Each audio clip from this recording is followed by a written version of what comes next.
Hey everyone, I'm doing my reflection on the scriptures today. And I don't know how many of you have watched the movie The Golden Compass. But the Golden Compass tells you about how this formation comes about, where the spirit is made hard. The spirit is hardened.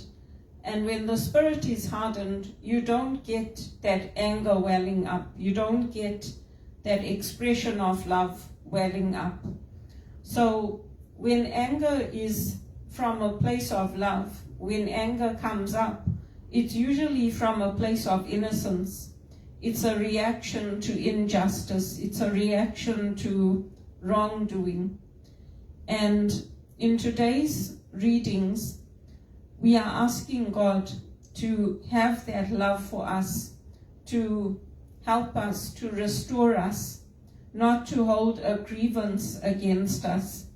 And it's this same plea that comes through in the Psalm. How long are you going to have a grievance against us? And it's that returning over and over and over again to the Lord. Because we have this God, we have this love of God which expands to include not just bloodlines, but it's a love that includes those who are doing the will of the Father. And that's the love that Jesus shows when he says, "Who are my brother, my sister, my mother?" They are those who are doing the will of God. And so he's not rejecting his own family, but he's basically saying, you are my mother, my sister, my brother. And you find that in the communities that we grow up in. We have a way of growing up in the Goan community where somebody is not your blood aunt or your blood uncle, but you call them aunt or uncle because they are included in your family.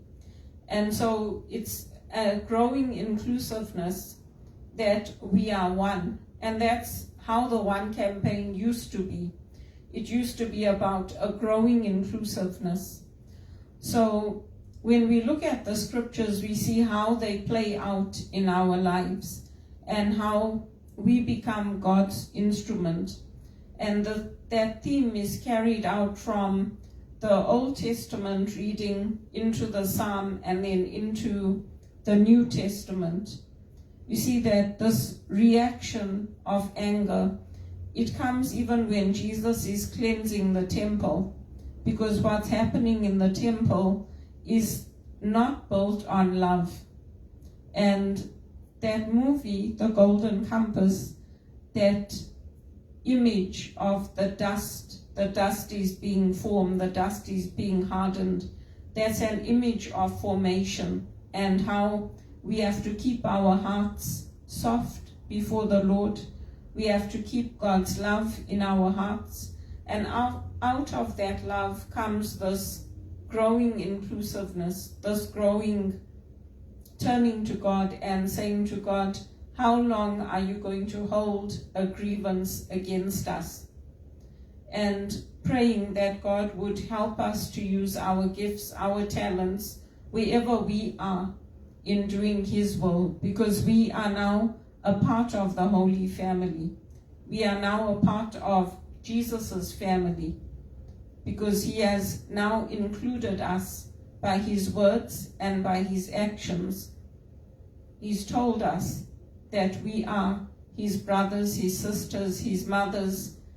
We are part of Jesus's family. So that's a beautiful reading for today.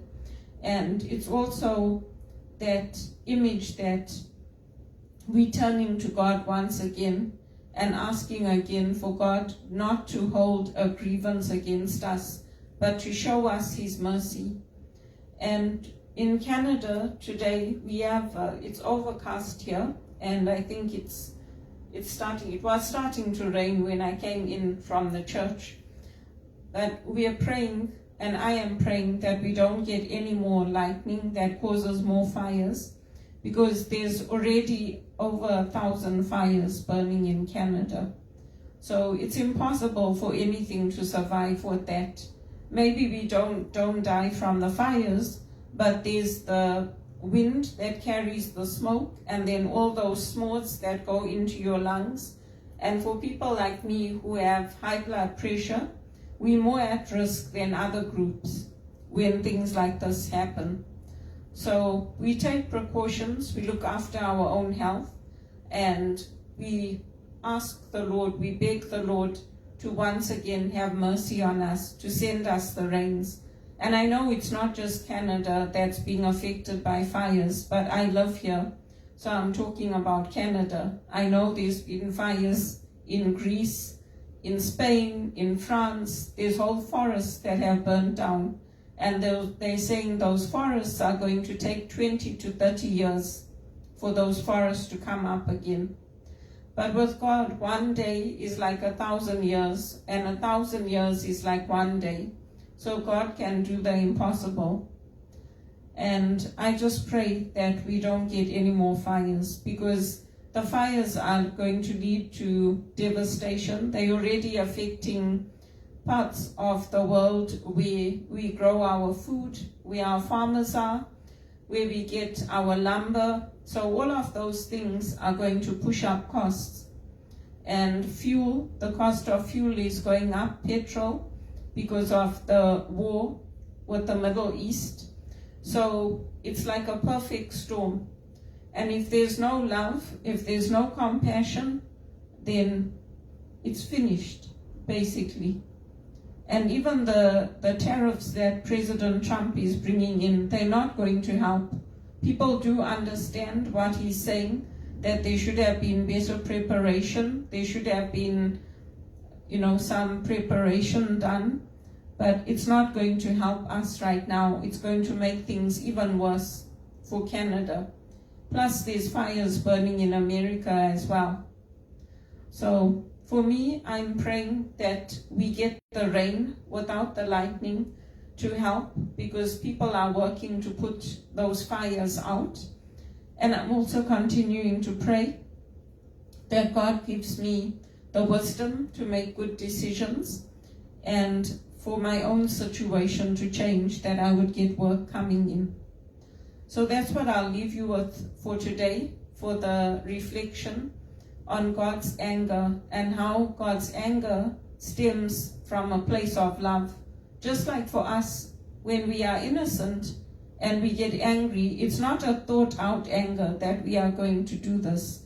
Sometimes that anger comes from God's love for us, so that God can draw us back to Him. And we ask again for God's mercy.